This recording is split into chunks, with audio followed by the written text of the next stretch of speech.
welcome back to another GTN Coaches Corner.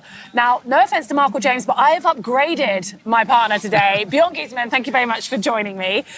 We are going to be answering your questions in today's Coaches Corner, making the most of this fountain of knowledge that I have next to me. And I think we should just crack on with your questions because we've got quite a few to get on with. So, Björn, this first one, the emphasis on testing for the pros seems to be growing.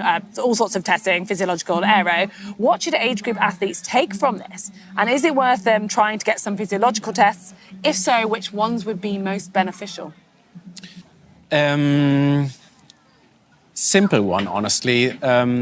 Testing does always make sense if you have some kind of knowledge after it you can use for whatever you want to have. So whether it's, you can do physiology tests when you want to have some new impacts in training, for example. You can do aero testings when you want to have a lower CDA.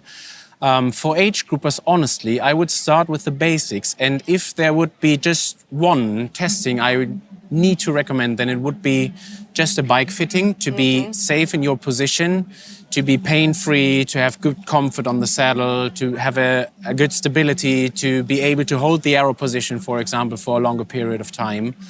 And that would be my first recommendation. VO2 max testings, metabolic testings, physiology testings, running economy testings.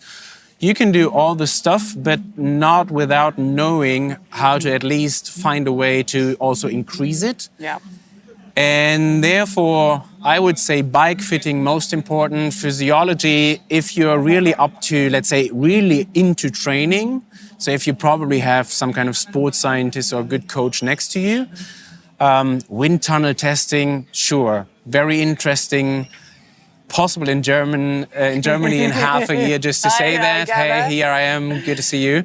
But yeah, I mean, that's like I always say, we'll also have wind tunnel testings, but I would never ever recommend a wind tunnel test for everyone. Yeah. So just having fun, being pain-free, therefore doing a bike fitting, most important. Yeah, that makes sense. I think so many people are getting excited about getting these numbers and they don't know what to do with them. So it's like... And that's always good for us to be fair, because if you know your VO2 max, if you know your metabolic threshold, if you know your CDA values, it's nice to have. But if you can't, or if you do not have a solution how to lower it or increase it or whatsoever, then it's always up to us. So therefore we're happy if the people aim after knowing these values. Yeah. But it's always it always includes the second and the third and the fourth step to really have a good impact out of that. Okay, cool. No, that makes complete sense. This next question comes from Vera Nickel. I've been doing triathlon for many years now, also on a higher level in a sprint distance league in Germany. Oh, we have a German, there we go. Lately, I discovered my passion for strength training and CrossFit. I have heard that a lot of endurance sports and strength muscle grow don't go well together. Do you have any recommendations on how to balance both? I'm interested to hear your answer on this one.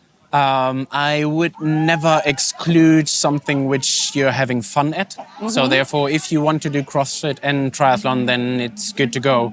Because as long as you're having fun, that's the most important one. And then I would even say that strength training and endurance training, if we want to divide it, always makes sense to put it together. It's only depending on what you want to do, especially in strength training. So if triathlon is your first choice, then I would always recommend to have some parts of strength training, whether it's for disbalances, core stability, also some kind of flexibility, stability of your ankles, for example, this and that. And therefore you need it. You'll need to have some kind of off-bike training. And what is mostly forgotten is that also, let's say off-bike is not right, off-bike run and swim training. So any kind of strength training, as long as it helps your core, for example, to improve, then it's always good for swimming, biking and running. And therefore you're training in one session or the other three disciplines. So therefore it makes sense to do. What I would not do is, and there I see the only, probably potential problem, with hypertrophy training, you do not want to really gain a bigger volume of muscles because that does not really help you, as the size of your muscles is not the key factor for your endurance ability. So therefore, everything else, whether it's max strength training for even neuromuscular improvements and this and that, core performance and everything, I would definitely say it's a yes. If CrossFit can take some of these parts, definitely not everything, then it's going fine, and then you can take it. But I would a little bit watch out to also the classic strength training, especially if you really have disbalances or something, then it's sometimes better to stick to normal strength training than to CrossFit. Yeah, no, I like that. But I also like your first point about making sure you enjoy it as well. I think that's something that's always the most important one. And you can't exclude something where you're normally saying, well, it's cool to go to CrossFit 2 times a week, and I like that more than to sit on an indoor trainer, for example. Makes sense to do so. Yeah, exactly. You stay motivated. Thank you. Right, Jamie Furham says, what are your thoughts on the various heart rate zone methodologies, and would you recommend one specifically? Now, they say, for example, Garmin does a standard 5 zone, starting with 6%, going up in 10% increments. Training Peaks has a variety of options. Yeah, what do you use, or what would you recommend to someone who is training themselves on a coaching platform? Normally, honestly, I don't care. Okay.